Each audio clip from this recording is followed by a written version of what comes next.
Hi, welcome to my tour of Astor College. So this is my room.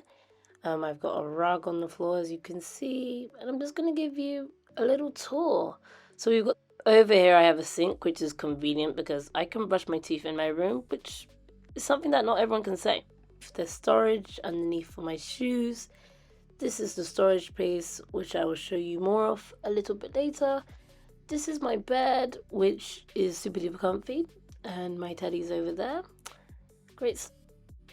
So this is my room with the lights off, and then I'm going to show you what it looks like when I turn the lamp on, which is an overhead lamp. This is really great for reading, and it's good. I like this lighting. I actually prefer it to the main light. It's just a lot more cozier, warmer. As you can see, I've got a chair which slides nicely under the desk.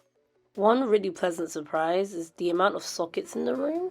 I've counted there's 6, and I've got a table lamp. This is great. Here I'm just showing you the storage space. As I said, there is so much space, including wardrobe space. There are shelves above and then an actual wardrobe underneath, which is so great. Honestly, one thing I can say about this accommodation is that I've never run out of space in my room.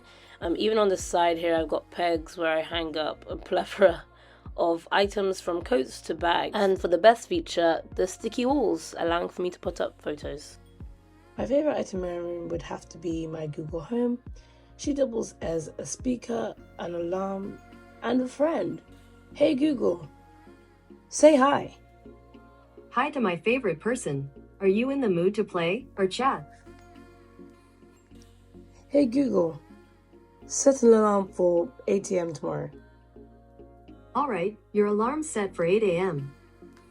And with that, I'm going to bed. And I'm only going to bed so I can show you how we have blinds in our room. These are really convenient because there are offices right opposite my room. So I get to close them, open them.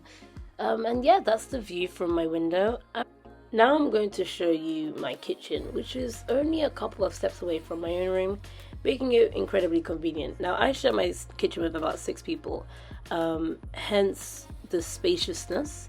We've got a lovely table there so we can dine together. We've got a double fridge and freezer, bins, and yeah, it's pretty tidy, lots of storage. And just down the corridor is the bathroom. So we share 3 bathroom cubicles amongst 10 people, which is super good actually for accommodation. There's one of them, that's me, and I'll take you inside this one here. So you've got a shower, then you've got a mirror, which is great, a toilet, and a sink. I'd say 3 is more than enough because I've never had to queue. One of the greatest things about Astor is the cinema room. This is super duper cool, that's me. I absolutely love having a cinema room. This is the best feature if you ask me. The second best feature I'd say being the music room. I love to play the piano and there's a keyboard in here, so this is like the next best thing. And again, it makes me feel like I'm so at home. One of the best things about living in Astor College is how central we are, and it means that we get to try out all the new food spots that are constantly opening on Good Street and Tottenham Court Road. This particular place is called the Salad Project, and it opened on Tottenham Court Road just end of last year, and me and my friends have been meaning to try it, and so we went. All in all, I can never take being this central for granted. I live 10 minutes away from campus, 10 minutes away from all these cool and crazy food spots, and so yeah, that's it. Over and out from me and my teddy bears. I'm going to bed, but thank you for taking a tour around my room.